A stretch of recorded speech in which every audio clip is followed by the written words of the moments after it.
Hello everyone, welcome on my YouTube channel toppers family. तो आज हम यहाँ पे देखेंगे परागण। तो उससे पहले मेरा आप सबसे रिक्वेस्ट है कि प्लीज़ आप सब इससे प्रीवियस लेक्चर जो है उसको प्लीज़ आप देख लें। हम कंटिन्यू कर रहे हैं, वो है परागण। ठीक है, तो परागण क्या है हम इसको पढ़ते हैं। तो देखिए, इस पैराग्राफ में जो फर्स्ट पैराग्राफ में जो चीज़ बताई गई है, मैं इसको प्रीवियस लेक्चर में आपको बता चुकी हूँ। तो प्लीज़ एक बार आप जाके लेक्चर जरूर देखिए। नर परागण नर युग्मक को भाव का प्रतिनिधित्व करता है। यदि आप हिबिस्कस या किसी अन्य पुष्प के खुले परागकोश को छूते हैं तो आप अपनी उंगलियों में पीले रंग के पाउडर जैसे परागणों को पाते हैं। अब यहाँ से ये जो चीज़ है, ये क्या हमारा ये एक्सपेरिमेंट, ठीक है, तो इसकी कोई नीड नहीं है। तो आइए मैं आपको बताती हूँ भाई, ये जो पीले रंग के पाउडर है वो है क्या। मैंने प्रीवियस लेक्चर में आपको बता दिया कि वह जो टैपिटम होता है, जो टैपिटम होता है वो सिंपली करता क्या है, वो जो होता है पॉलन किट का, यानी कि जो पीले रंग का जो पाउडर है वो जो चिपचिपा पदार्थ है उसका निर्माण करता है। तो जो पॉलन किट होता है वो जो होता है वो पीले रंग का होता है और चिपचिपा होता है, जिसके कारण क्या होता है कि जितने भी कीट होते हैं उस पर आके चिपक सकते हैं। और परागण को यूवी किरण से सुरक्षा भी प्रदान करने का कार्य किसका होता है, पॉलन किट का ही होता है। ठीक है, और फिर इसके बाद से हम आइए एक डायग्राम के थ्रू समझते हैं कि आगे की पैराग्राफ में क्या कहा है। ठीक है, तो फ्रेंड्स ये डायग्राम बहुत मेन है, इसको हम अगर देखें इसको हम अगर देखें इसको समझ लेंगे तो इसको पूरी तरीके से हम इस पूरे पैराग्राफ को समझ सकते हैं। तो देखिए फ्रेंड्स, ये जो हमने बनाया है, ये जो संरचना है ये परागकण की है। ठीक है, तो जो परागकण होता है इसकी ये जो ब्लू वाली संरचना जो दिख रही है, इसको हम बोल देते हैं इंटाइन, यानी कि आंतरिक चोल। और इसके बाहर की जो संरचना है और उस पर जो ये थोड़े से कांटेनुमा संरचना जो मिल रही है उसको हम बोल देते हैं क्या, बाह्य चोल। ठीक है, क्या, बाह्य चोल। ठीक है, और फिर बाह्य चोल के बीच में ये जो छिद्र है, यानी कि जो स्पेस है, जो जगह है, इसको हम बोल देते हैं जनन छिद्र। ठीक है, इसको हम क्या बोलते हैं, जनन छिद्र। अब देखिए, जनन छिद्र है तो ये बाह्य चोल और जनन छिद्र और आंतरिक संरचना चोल ये सब अलग कैसे हैं, और इसके बीच में जो है कोशिका द्रव। अभी हम आगे देखेंगे कि जो कोशिका द्रव होती है, यानी कि जो हमारी कोशिका द्रव होती है उसमें काई कोशिका और जनन कोशिका मिलती है। अभी उसको हम आगे डिटेल में देख रहे हैं, पहले इस डायग्राम को सबसे पहले समझ लेते हैं। तो देखिए, जो बाह्य चोल है, बाह्य चोल जो होती है वो क्या है, परागकण की सबसे बाहरी परत होती है। मैंने आपको भी बताया कि सबसे बाहरी परत होती है जो है, इसे बोलते हैं बाह्य चोल। और ये प्रतिरोधी कार्बनिक सामग्री होती है, क्योंकि इसमें क्या होता है, स्पोरोपोलिन मिलता है। ठीक है, स्पोरोपोलिन से निर्मित होता है, इसलिए क्या होता है, बहुत कठोर होता है, इसमें कार्बनिक सामग्री मिलती है, यानी कि इसको ऐसा भी कोई भी एंजाइम नहीं है जो इसको तोड़ सकता है। ठीक है, और ये जो होती है असत संरचना होती है। ठीक है, असतत संरचना होती है, यानी कि कंटिन्यू नहीं होती है, इसके बीच बीच में गैप होता है। जैसे कि ये कहीं यहाँ पे है, कहीं यहाँ पे, कहीं यहाँ, सतत नहीं, यानी कि कंटिन्यूली पूरी तरीके से नहीं है, कहीं कहीं बीच में गैप है। ठीक है, और ये सबसे मोटा और कठोर होता है, क्योंकि इसमें क्या होता है, बाह्य चोल होता है, मतलब कि बाह्य चोल मतलब कि स्पोरोपोलिन का बना होता है। ठीक है, अब फिर हम आ जाते हैं भाई जनन छिद्र क्या होता है। ठीक है, ये जो होता है इसमें 3 छिद्र होते हैं। देखिए यहाँ पे दिख रहा है ना, ये जो होते हैं 3 छिद्र यहाँ पे होते हैं इसमें, और बाह्य चोल की अनुपस्थिति जहाँ पे हो जाती है वहीं पे जनन छिद्र का निर्माण हो जाता है। ठीक है, और जो पराग नलिका होती है, अभी हम आगे पढ़ेंगे कि पराग नलिका क्या होती है। जो पराग नलिका होती है, कुछ उसकी संरचना जो होती है ना, कुछ इस टाइप की होती है कि कुछ इस टाइप के ऐसे निकले होंगे, तो जो होती है वो पराग नलिका का निर्माण कराती है, कौन, जनन छिद्र। ठीक है, जनन छिद्र जो होती है यहाँ से पराग नलिका का निर्माण करा देती है। इतना चीज हमने पढ़ लिया। अब फिर हम देखते हैं भाई इंटाइन, यानी कि आंतरिक चोल क्या होता है उसको हम पढ़ते हैं। तो आंतरिक चोल जो होता है वो एक्साइन के नीचे होता है। सबसे पहले देखिए, ये एक्साइन है हमारा, एक्साइन के नीचे जो संरचना है हमारी वो क्या है, आंतरिक चोल है। ठीक है, ये सतत संरचना होती है। जो अगर बाह्य चोल यानी कि एक्साइन अगर असतत है तो एंटाइन क्या है, सतत है, यानी कि पूरी तरीके से यहाँ पे देखिए कहीं भी गैप नहीं है, तो ये क्या है, सतत है, कंटिन्यू है। ठीक है, और ये जो होती है पेक्टोसेलुलोज की बनी होती है। यहाँ से क्वेश्चन नीट के एग्जाम में आता है कि क्या है, ये पेक्टोसेलुलोज की बनी होती है, कौन, आंतरिक चोल। ठीक है, और लचीला स्तर होता है, बहुत लचीला होता है, क्योंकि तभी तो इसमें से जब पराग नलिका का निर्माण होगा तो जो आंतरिक चोल है, ये आंतरिक चोल लचीले रूप धारण कर लेगी। और फिर क्या होगा कि ये जो लचीला हमारा ऐसे करके ऐसे निकल के पराग नलिका का निर्माण कर देगी। हम आगे बहुत अच्छी तरीके से इसको पढ़ने वाले हैं। तो ये चीज़ हमने देख लिया। तो देखिए, बाह्य चोल हमने जाना कि क्या होता है, स्पोरोपोलिन से निर्मित होता है। यहाँ पे स्पोरोपोलिन वाला जो पॉइंट है ये बहुत इंपॉर्टेंट है। और जनन छिद्र में जो इंपॉर्टेंट पॉइंट है वो है कि यहीं से पराग नलिका का निर्माण होता है। ठीक है, जनन छिद्र जहाँ उपस्थित होगा। बाह्य चोल हमने जाना कि क्या होता है, स्पोरोपोलिन से निर्मित होता है। यहाँ पे स्पोरोपोलिन वाला जो पॉइंट है ये बहुत इंपॉर्टेंट है। और जनन छिद्र में जो इंपॉर्टेंट पॉइंट है वो है कि यहीं से पराग नलिका का निर्माण होता है। ठीक है, जनन छिद्र जहाँ उपस्थित होगा वहीं पराग नलिका का निर्माण होगा। और एंटाइन यानी कि आंतरिक चोल जो होता है, आंतरिक चोल में यहाँ पे सबसे इंपॉर्टेंट जो क्वेश्चन हो जाता है, बन जाता है, वो होता है पेक्टोसेलुलोज की बनी होती है। ठीक है, आंतरिक चोल जो होती है वो पेक्टोसेलुलोज की बनी होती है। अब फिर इसके आगे हम एक और डायग्राम इसका देखेंगे, तो आइए कंटिन्यू करते हैं उसको। फ्रेंड्स ये देखिए, अभी जो मैंने आपको इस परागकण को समझाया वो ये है, ये परागकण है। अब इसमें क्या होता है कि विभाजन होता है। ठीक है, वो विभाजन कैसा होता है, एक समान होता है और एक असमान होता है। असमान किस्म का होता है, केंद्रक विभाजन। ठीक है, जो केंद्रक विभाजन होता है वो समान रूप से होता है, यानी कि केंद्रक विभाजन जो है, केंद्रक जो है उसका जो साइज है वो ना तो किसी में बढ़ेगा ना तो किसी में घटेगा, वो एक समान ही रहेगा। लेकिन असमान रूप से कोशिका विभाजन होता है, मतलब कि जो कोशिका विभाजित हो रही है वो क्या है, असमान रूप से, यानी कि जो जनन कोशिका और कायिक कोशिका है वो क्या है, असमान है। जो कायिक कोशिका है वो बड़ी होती है और जो जनन कोशिका है वो क्या हो जाती है, छोटी हो जाती है। ठीक है, इस पॉइंट को प्लीज ध्यान दीजिएगा और नोट डाउन कर लीजिएगा कि जो कायिक कोशिका होती है वो बड़ी होती है और जो जनन कोशिका होती है वो छोटी होती है। ठीक है, और छोटी होने के साथ साथ जो कायिक कोशिका की कोशिका द्रव में जनन कोशिका क्या होती है, तैरती रहती है। तो ये जो हमें संरचना दिख रही है ये है कायिक केंद्रक, ठीक है। क्या है? कायिक केंद्रक। अब जो कायिक केंद्रक है वो किस में तैर रहा है? वो तैर रहा है कायिक कोशिका में, ठीक है। कायिक कोशिका में तैर रहा है। अब कायिक कोशिका में क्या हो रहा है कि हमारा जो ये जनन केंद्रक है, ठीक है, जनन कोशिका है, सॉरी, जो जनन कोशिका है वो क्या है? तैर रही है और जनन कोशिका में जनन केंद्रक उपस्थित है।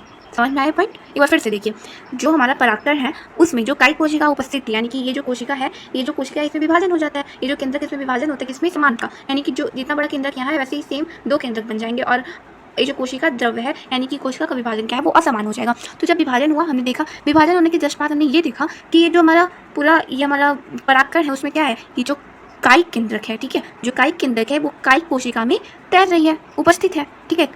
कायिक केंद्रक कायिक कोशिका में उपस्थित है, जनन केंद्रक जनन कोशिका में उपस्थित है, ठीक है।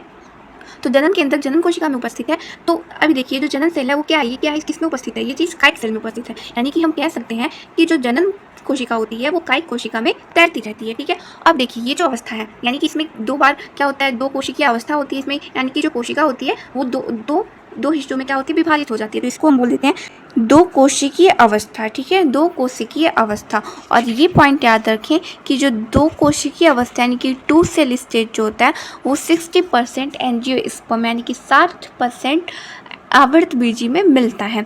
ये सारे पॉइंट जो है आप नोट डाउन करते चलिए, मतलब कि हमारे लेक्चर को देखने का मेन मोटिव मेरा यही है कि मैं आपको नोट्स नहीं प्रोवाइड कर रही, ताकि आप खुद के नोट्स इस एक्सप्लेनेशन के थ्रू समझें।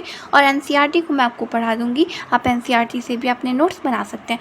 तो ये चीज़ क्लियर हुआ कि यहाँ पे समान और असमान विभाजन होता है। समान असमान विभाजन होने के बाद से क्या होती है कि जो जनन कायिक कोशिका होती है क्या होती है? बड़ी होती है। जो कायिक कोशिका होती है वो बड़ी होती है और इसी के अपोजिट जो हमारी जनन कोशिका होती है क्या होती है? छोटी होती है, ठीक है, छोटी होती है, ठीक। ये क्या होती है? छोटी होती है। तो जो बड़ी कोशिका होती है उसमें क्या है? छोटी कोशिका तैरती है। जो छोटी मतलब कि कायिक सेल में जनन सेल मतलब कि कायिक कोशिका में जनन कोशिका तैरती है। और ये पूरा विभाजन जो होता है, यानी कि जो पूरी कोशिकीय अवस्था है उसको हम 2 कोशिकीय अवस्था बोलते हैं। और अधिकतर एंजियोस्पर्म में यानी कि 60% एंजियोस्पर्म में यही मिलती है कि कितने में? 60% में, ठीक है। अंडरस्टूड? इज दैट क्लियर और नो? होप क्लियर हो गया होगा। तो आइए इस पैराग्राफ को हम पढ़ते हैं।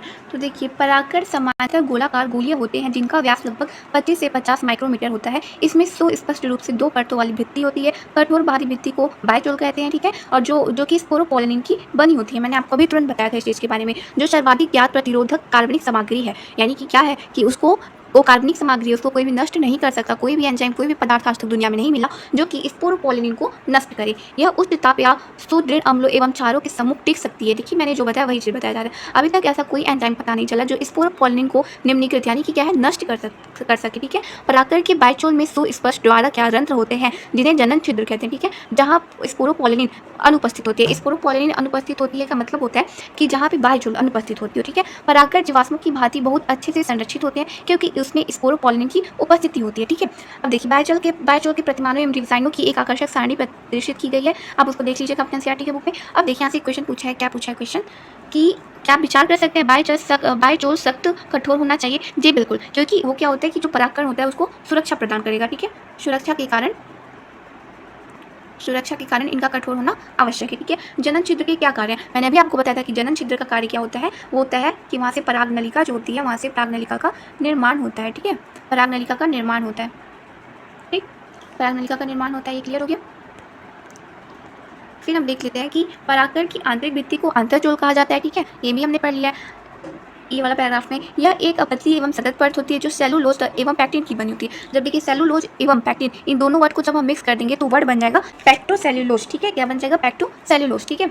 अब परागकण का जीवद्रव्य साइटोप्लाज्मिक प्लाज्मा भित्ति से आवृत होता है, ठीक है। और जब परागकण परिपक्व होता है तब उसमें 2 कोशिकाएं यानी कि साइटोप्लाज्म यानी कि प्लाज्मा भित्ति जो बाहरी उसका आवरण होता है उसी में स्थित होता है, ठीक है, जीवद्रव्य में, ठीक है। अब फिर जब परागकण परिपक्व होता है तब उसमें 2 कोशिका, एक कायिक कोशिका और एक जनन कोशिका समाहित होती है। इसके बारे में मैंने आपको बताया। कायिक कोशिका बड़ी होती है जिसमें प्रचुर खाद्य भंडार एवं विशाल अनियमित आकृति का केंद्रक होता है, ठीक है। ये चीज़ देखो केंद्र के बारे में मैंने बताया था, ये चीज़ आपको नहीं बता पाई थी, प्लीज़ अपने नोट में नोट डाउन कर लीजिएगा, लेकिन ये इतना इंपॉर्टेंट नहीं है। जिसमें प्रचुर खाद्य भंडार तथा एक विशाल अनियमित आकृति का केंद्रक होते हैं। जनन कोशिका छोटी होती है तथा कायिक कोशिका की जीव द्रव्य में तैरती है, जीव द्रव्य यानी कोशिका द्रव्य में तैरती है, ठीक है। यह तर्क आकृति घन जीव द्रव्य और एक केंद्रक वाला होता है, ठीक है। इसमें ठीक है 60% से अधिक आवृतबीजी पादपों के परागकण इस 2 कोशिकीय चरण में झड़ते हैं या संकलित होते हैं, ठीक। इतना चीज़ मैंने आपको सब कुछ बता दिया था, बस मैं पैराग्राफ समझना था। अब देखिए ये जो लाइन कही है इसको मैं आपको आइए समझा देती हूँ। अब देखिए जो 40% अन्य शेष जो प्रजाति होती है, जो पादप होते हैं, उसमें जो होता है वो 3 सेल स्टेज यानी कि 3 कोशिकीय अवस्था पाई जाती है। अब वो जो 3 कोशिकीय अवस्था होती है वो कौन कौन सी होती है? वो होती है एक तो हमारी कायिक कोशिका हमारी 2 स्टेज में भी थी, 2 सेल स्टेज में भी, और जनन सेल भी क्या था, जनन कोशिका भी 2 सेल स्टेज में मिलती थी, ठीक है। लेकिन अब जो जनन सेल है यहाँ पे क्या करेगी, वो कर लेगी विभाजन, और विभाजन करने के बाद से एक नर युग्मक को बनाएगी और 2 नर युग्मक बनाएगी। अब ये जो 2 नर युग्मक हैं वो भी क्या हो जाएंगे, इसी में इंक्लूड हो जाएंगे। तो उसके पॉइंट ऑफ व्यू से आप देख लें तो कितनी कोशिका हमारे पास आ जाएगी, एक हमारे पास ये कायिक कोशिका है, ठीक है, ये हमारे पास कायिक कोशिका, और एक ये नर युग्मक, और ये हमारे पास दूसरा नर युग्मक। यही जो 3 है ये हमारी क्या है, 3 सेल स्टेज यानी कि 3 कोशिकीय अवस्था है, ठीक है, 3 सेल स्टेज है, ठीक। इस सेट क्लियर और नो, आई होप क्लियर हो गया होगा। अब देखिए यहाँ पे कहा गया है शेष प्रजातियों में जनन कोशिका समसूत्रीय विभाजन द्वारा विभक्त होकर परागकण को झड़ने से पहले 3 चरणीय 2 नर युग्मक को बनाता है। मैंने आपको जो अभी डायग्राम के थ्रू एक्सप्लेन किया सेम वही चीज़ है। बॉटनी देखिए समझने वाली चीज़ है, जहाँ पे मुझे आपको लगा बताना है कि वहाँ आपको याद करने वाली चीज़ है, मैं वहाँ पर बताऊँगी। बस प्लीज़ इस सारे जितने भी चैप्टर में मैं आपको कॉन्सेप्ट के थ्रू समझा रही हूँ, प्लीज़ आप उसे समझें और इसलिए बहुत बस ध्यान से सुने और फिर NCERT रीड करें और अपनी खुद से नोट्स बनाने की कोशिश करें। Thank you. फिर देखिए अनेक प्रजातियों में के परागकण कुछ लोगों में गंभीर एलर्जी एवं श्वसनीय वेदना पैदा करते हैं, जो कभी कभी चिरकालिक श्वसन विकार, दमा, श्वसनी सोथ आदि के रूप में विकसित हो जाते हैं। यह बताया जाता है कि भारत में आयनित गेहूं के साथ आने वाली गाजर घास या पार्थेनियम की उपस्थिति सर्वव्यापक हो गई है, जो परागकण एलर्जी कारक है, ठीक, एलर्जी कारक है। अब देखिए इसमें जो पॉलन एलर्जी को हम बोल देते हैं क्या, पॉलन एलर्जी, ठीक है। जो पॉलन एलर्जी है वो क्या होता है कि जीव जंतु में भी एलर्जी को सक्षम कर देता है, ठीक है। परागकण मनुष्य व जंतु को एलर्जी में सक्षम होती है, ठीक है। अब देखिए इसके रोग कौन कौन से हो सकते हैं, अस्थमा हो सकता है, हे फीवर हो सकता है, ब्रोंकाइटिस हो सकता है, ठीक है। इस जो पॉलन एलर्जी है उससे ये रोग फैल सकते हैं, कौन कौन से, अस्थमा, हे फीवर, ब्रोंकाइटिस। अब देखिए उसका एग्जाम्पल जो हमारे NCERT में दिया है वो पार्थेनियम यानी कि गाजर घास। अब इसमें बोला गया कि जो पार्थेनियम है वो विदेश से गेहूं की किस्म के साथ भारत आ गया था, ठीक है। तो क्या हुआ था कि जब गेहूं विदेश से आ रहा था तो उसी में क्या होता है, जो गाजर घास यानी पार्थेनियम है, जो कि अभी हमारे भारत में हर जगह एक झाड़ी की तरह हमें दिखता है, तो वो क्या है, एलर्जी बन सकता है, ठीक है। फिर कुछ इंपॉर्टेंट और वो है इंपॉर्टेंट एग्जाम्पल है, वो है हमारे एमरेंथस, टिनोपोडियम, शार्गम और एक गाजर घास जो पार्थेनियम है उसको तो आपने देख ही लिया, ठीक है। इस पैराग्राफ को भी हमने समझ लिया। अब पढ़ते हैं भाई, परागकण पोषण से भरपूर होते हैं। हाल के वर्षों में आहार संपूरक के रूप में परागकण गोलियां, टैबलेट के लेन का प्रचलन बढ़ा है। पश्चिमी देश में भारी मात्रा में पराग उत्पाद गोलियों एवं सिरप के रूप में बाजारों में उपलब्ध है। पराग खपत का यह दावा है कि यह खिलाड़ियों एवं धावक अश्वों, घोड़ों की कार्यदक्षता में वृद्धि करता है, ठीक। अब इसको भी हम अभी इसी चैप्टर में समझेंगे। आइए देखिए, हमने स्पोरोपोलिन के बारे में प्रीवियस लेक्चर में बहुत कुछ जाना है, लेकिन एक चीज़ जो भी हमें न्यू जानने को मिलेगा वो है कि स्पोरोपोलिन जो होता है वो कैरोटीनॉइड वसा से निर्मित होता है, ठीक है। आइए इसके एक एक पॉइंट को हम देख लेते हैं। सबसे फर्स्ट पॉइंट जो है इसका आउट ऑफ NCERT है, मतलब NCERT में भी है, लेकिन कुछ पॉइंट जो इसके वो आउट ऑफ NCERT है, तो प्लीज़ अच्छे तरीके से सुनिएगा क्योंकि नीट में आउट ऑफ NCERT भी क्वेश्चन आने लगे हैं। तो देखिए इसके द्वारा परागकण के बायजोल का निर्माण होता है, फर्स्ट पॉइंट हमारा। सेकेंड पॉइंट हमारा है कि कैरोटीनॉइड व वसा से निर्मित होता है। थर्ड पॉइंट है इसे किसी भी एंजाइम, अम्ल या क्षार से अपघटित नहीं किया जा सकता है, अभी हमने पैराग्राफ में पढ़ा। फोर्थ पॉइंट है हमारा तापमान को सहन करने की क्षमता होती है, इसी कारण तो ये क्या होते हैं, कई साल तक बने रहते हैं और जीवाश्म जो होता है उसके निर्माण में भी सहायक हो जाते हैं, ठीक है। फिर हमारा आता है फिफ्थ पॉइंट, निर्माण जो होता है इसका स्पोरोपोलिन का निर्माण जो होता है वो टेपिटम के द्वारा होता है। हमने प्रीवियस लेक्चर में बहुत सही ढंग से इसको देखा था। पॉलन एनर्जी को भी हमने पढ़ लिया है। अब पढ़ते हैं हम पॉलन बैंक को। तो पॉलन बैंक क्या होता है इसको जाने। देखिए मैं इसके बारे में कुछ पॉइंट्स आपको बोलती हूँ, उसको एकदम ध्यान से आप सुनिएगा। पॉलन बैंक जो अभी आप NCERT में पढ़ेंगे सेम एज इट इज आपको मिलेगा, लेकिन मैं आपको उससे पहले बता देती हूँ कि परागकण को लंबे समय तक सुरक्षित रख सकते हैं। अब देखिए बैंक से हमारे मन में डायरेक्ट क्या आता है, बैंक यानी कि किसी चीज़ को स्टोर करके रखने की चीज़, ठीक है। किसी चीज़ को क्या है, स्टोर करके रखने की। अब हमारे पास जो पैसे हो जाते हैं तो हम उस पैसे को बैंक में क्यों ले जाते हैं, ताकि हम वहाँ पे उसको सेफ रख सके, स्टोर करके, ठीक है। उसे हम सेफली क्या करें, स्टोर करके रख सकें। तो यही क्या करता है कि जो परागकण होता है, ठीक है, पॉलन बैंक का काम क्या है, जो परागकण होता है उसको लंबे समय तक सुरक्षित रखना, ठीक है, ये पॉलन बैंक का काम होता है। अब जो पॉलन परागकण होता है ना उसको तरल नाइट्रोजन में -196 डिग्री सेल्सियस पर सुरक्षित रख सकते हैं। इस तकनीक को क्रायोफ्रीजर्वेशन भी कहते हैं। क्या क्रायोफ्रीजर्वेशन कहते हैं। अब इसको हम डायरेक्ट पढ़ेंगे, लेकिन ये बहुत ही मेन और बहुत ही इंपॉर्टेंट क्वेश्चन यहाँ से बनता है कि हम जो परागकण है उसको कितने डिग्री सेल्सियस पर सुरक्षित रख सकते हैं और किस तरल में। तो नाइट्रोजन तरल में -196 डिग्री सेल्सियस पर, जिसको हम क्या बोलते हैं, क्रायोफ्रीजर्वेशन। अंडरस्टूड। अब आइए हम आगे बढ़ते हैं पराग उत्पाद के बारे में। ठीक, अब देखिए हम पराग उत्पाद को पढ़ने से पहले आइए जान लेते हैं क्लास 11th का रिवीजन है, उसमें पोषक तत्व कौन कौन से होते हैं। तो जो पोषक तत्व तो दो प्रकार के होते हैं, एक होता है गुरु पोषक और एक होता है हमारा लघु पोषक। जो गुरु पोषक होता है वो हमारा होता है पोटेशियम और हमारा फास्फोरस, कैल्शियम, ठीक है, CHONSMG, ये सब हमारे उसी में आ जाते हैं। ठीक है, कार्बन, ठीक है, hydrogen, oxygen, nitrogen, sulphur, magnesium, ठीक है, ये सब हमारे गुरु पोषक होते हैं। अब इसी के साथ में लघु पोषक जो होता है, लघु पोषक कौन से होते हैं, वो हमारे होते हैं निकिल, बोरॉन, क्लोरीन और हमारा मैग्नीज, जिंक, कॉपर और आयरन। ये हमारे क्या हो जाते हैं, हमारे लघु पोषक हो जाते हैं। ठीक है, मैं भी यहाँ पे मेंशन कर दे रही हूँ कि वो कौन कौन से तत्व हैं। और देखिए इसका याद करने का जो ट्रिक है वो है, गुरु पोषक को याद करने का ट्रिक है वो पीके का कौन सा मग गुरु। ठीक है, पीके का कौन सा मग गुरु, ये हमारा ट्रिक है गुरु पोषक तत्वों को याद करने के लिए। और लघु पोषक तत्वों को याद करने के लिए है नाइस बॉय कॉल्ड मदर मंचन क्यों फेंका एल वाला। एल वाला मतलब लघु वाला। ठीक है, नाइस बॉय कॉल्ड मदर मंडन क्यों फेंका एल वाला। ठीक, समझ में आ गया। अब देखिए जो पराग उत्पाद है वो परागकण पोषण युक्त होते हैं। ठीक है, क्या परागकण पोषण युक्त, यानी कि इससे जितने भी तत्व या इससे जितने भी खाने के हमारे पदार्थ बनेगा उसमें क्या होगा, परागकण, उसमें परागकण का जो पोषक होगा वो उसमें संग्रहित होगा। इसका उपयोग जो होता है वो पश्चिमी देशों में अधिक किया जाता है। ठीक है, पश्चिमी देश बहुत से हमारे ऐसे मतलब देश पश्चिम के उसमें स्थित है। पश्चिमी देश जैसे ऑस्ट्रेलिया हमारा हो गया, नॉर्थ अमेरिका हो गया, न्यूजीलैंड हो गया, ये सब हमारे पश्चिमी देश है। तो पश्चिमी देशों में क्या होता है, इसका अधिक उपयोग होता है। इसका उपयोग सिर्फ व गोलियों के रूप में भी किया जाता है। अब जो घोड़े यानी कि जो घोड़े जो होते हैं जो रेस में उपयोग करते आते हैं उनके लिए और खिलाड़ियों के लिए ये क्या होता है कि इम्यूनिटी बूस्टर के रूप में भी कार्य करता है। ठीक है, इतना क्लियर हो गया। अब यही चीज़ इस पैराग्राफ में दिया है कि परागकण पोषण से भरपूर होते हैं। हाल ही के वर्ष में आहार संपूर्ण के रूप में पराग गोलियों के लेने का प्रचलन बढ़ा है। पश्चिमी देश जैसे Australia, New Zealand, north America etc भारी मात्रा में पराग उत्पाद गोली व सिरप के रूप में बाजारों में उपलब्ध है। पराग खपत का यह दावा है कि यह खिलाड़ी एवं धावक अश्व यानी कि जो रेस में दौड़ने वाले घोड़े होते हैं, ठीक है, उनकी कार्यदक्षता में वृद्धि करता है। ठीक है, अब फिर हम इसी के साथ में पढ़ लेंगे, क्या पढ़ेंगे कि जो परागकण की जीवन क्षमता होती है वो कितनी होती है। ठीक है, तो परागकण में पाई जाने वाली अंकुरन की जो क्षमता होती है, ठीक है, अब मैं आपको दिखाऊंगी। देखिए जो अंकुरन क्षमता होती है उसी को हम क्या बोलते हैं, पराग जीवन क्षमता। ठीक है, जो परागकण होता है उसमें कब विकास हो रहा है, वो कब अंकुरित हो रहा है, उसमें विकास होना कब प्रारंभ हो रहा है, तो इसकी जो क्षमता होती है उसी को हम क्या बोलते हैं, पराग जीवन क्षमता यानी कि पोलन विएबिलिटी। ठीक है, अब देखिए इससे एग्जाम्पल में मतलब हमारे मोस्टली क्या होता है, क्वेश्चन उठते हैं, तो उसमें क्या है, गेहूँ और धान जो होते हैं उसमें बस 30 मिनट तक जिंदा रह सकती है। सबसे कम जो होता है वो 30 मिनट तक क्या है, गेहूँ और धान की जीवन क्षमता है। और जो सोलेनेसी और लेग्यूमिनेसी, रोडेसी, ये जो हमारी कुल है ये क्या है, महीनों तक जिंदा रह सकते हैं, यानी कि पराग जीवन क्षमता इनमें अधिक होती है। देखिए मैं आपको यहाँ पे एक एक्स्ट्रा पॉइंट बताती हूँ, जैसे कि हर जगह जैसे विज्ञान की वह शाखा जहाँ जीवों का अध्ययन किया जाता है जीव विज्ञान कहलाता है, मतलब हम ऐसे इसका डेफिनेशन देते हैं उसी तरीके से क्या है कि विज्ञान की वह शाखा जिसमें परागकण का अध्ययन होता है वो क्या कहलाता है, पल्यूनोलॉजी। ठीक है, क्या कहलाता है हमारा, पल्यूनोलॉजी। ठीक है, ये चीज़ हमारा क्लियर हो गया। हमने देखिए यहाँ तक सब कुछ पढ़ लिया है। अब एक बार आइए एनसीईआरटी को रीड कर लेते हैं। एनसीईआरटी रीड करने से पहले मैं आपको एक चीज़ बता देती हूँ कि जो परागकण होते हैं वो कब वर्तिकाग्र पर जब जाते हैं ना तो उनमें क्या होता है, निषेचन हो जाता है। यानी कि हमारे वर्तिकाग्र का डायग्राम है, ये वाला जो पार्ट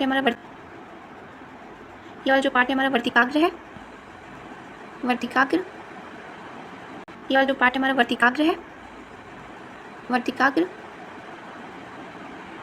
ठीक है, अब देखिए यहाँ से मान लेते हैं हम कि ये हमारा परागकण है। अब जो परागकण झड़ अगर जैसे इसमें जितनी भी क्षमता अपना जब खो देगा, अपनी जीवन क्षमता जब खो देगा तो क्या करेगा, वो झड़ जाएगा यानी कि नीचे गिर जाएगा। तो जब परागकण नीचे गिरेगा तो उसकी ज़्यादा संभावना रहती है कि क्या है, वो वर्तिकाग्र पे आएगा और वर्तिकाग्र पर आकर निषेचित हो जाएगा। ठीक, तो आइए पढ़ते हैं पैराग्राफ। तो देखिए क्या कहा है पैराग्राफ में, परागकण जब एक बार झड़ते हैं तो अपनी जीवन क्षमता अंकुरन क्षमता खोने से पहले वर्तिकाग्र पर गिरते हैं, जहां यदि आवश्यकता हुई तो निषेचन करते हैं। अपने आपके विचार से परागकण में जीवन क्षमता कितने समय तक रहती है, कौन सा परागकण कितने समय तक जीवन क्षम रहता है, बहुत विभिन्नताएं होती हैं। देखिए मैंने आपको बताया जैसे कि गेहूँ होता है उसमें 30 मिनट का होता है, सोलेनेसी, लिग्नोनिमेसी, रोजेसी, ये सब जो होते हैं इसमें महीनों तक इनमें परागकण की जो अंकुरन क्षमता होती है यानी जीवन क्षमता बनी होती है। तो मतलब बहुत से अलग अलग में हमेशा क्या भिन्नता पाई जाती है, कुछ में साल तक होता है, कुछ में महीनों तक होता है, कुछ में सिर्फ मिनट तक होता है, कुछ में कुछ सेकंड तक के होते हैं। ठीक है, बहुत हद तक यह विद्यमान तापमान एवं आर्द्रता पर निर्भर करता है। ठीक है, ये जो विविधताएं पाई जाती हैं क्या होती हैं कि तापमान एवं आर्द्रता पर निर्भर करती हैं। ठीक है, जैसे गेहूं और धान आप देख लें तो आर्द्रता, एक धान है वो आर्द्रता पे और जो गेहूं है वो तापमान पर निर्भर कर देता है। तो उसी तरीके से है कुछ अनाज जैसे धान एवं गेहूं में परागकण अपनी जीवन क्षमता बहुत जल्दी लगभग 30 मिनट में ही खो देते हैं, जबकि गुलाबवत यानी कि रोजेसी जो होता है मैंने आपको बताया जैसे ये पैराग्राफ मैंने आपको तुरंत अभी समझा के बताया। जैसे लेग्यूमिनोसी तथा सेलोनेसी आदि कुछ सदस्यों की परागकणों की जीवन क्षमता महीनों तक बनी रहती है। आपने शायद सुना हो कि कृत्रिम गर्भाधान के लिए मानव सहित बहुत से जानवर के वीर्य शुक्राणु का भंडारण किया जाता है। बिल्कुल, जैसे बहुत से IVF सेंटर वगैरह में जो मेल होते हैं, उनके जो स्पर्म होते हैं, उसका जो होता है उसको स्टोर करके रखा जाता है, ताकि कोई ऐसा है जिसके में फर्टिलिटी नहीं हो पा रहा है, फिर स्पर्म काउंट नहीं बन पा रहा है, तो वहाँ पे उसका यूज़ किया जा सकता हो। तो ठीक वैसे ही बहुत सी प्रजाति की परागकणों को द्रव्य नाइट्रोजन, मैंने आपको बताया द्रव्य नाइट्रोजन, जहाँ पे -96 डिग्री सेल्सियस में कई वर्षों तक भंडारित करना संभव है। इस प्रकार से भंडारित पराग का प्रयोग बीज भंडारण बैंक की भांति पराग भंडारों बैंकों के रूप में फसल प्रजनन कार्यों में किया जाता है। मैंने आपको भी पॉलिन बैंक के बारे में बताया था, तो उसकी बात यहाँ पे हो रही है। ठीक है, अब स्त्री केशर एवं गुरु बीजाणु बीजाणु तथा भ्रूण कोश को हम नेक्स्ट क्लास में पढ़ेंगे। तब तक के लिए थैंक यू, स्टे ट्यून्ड।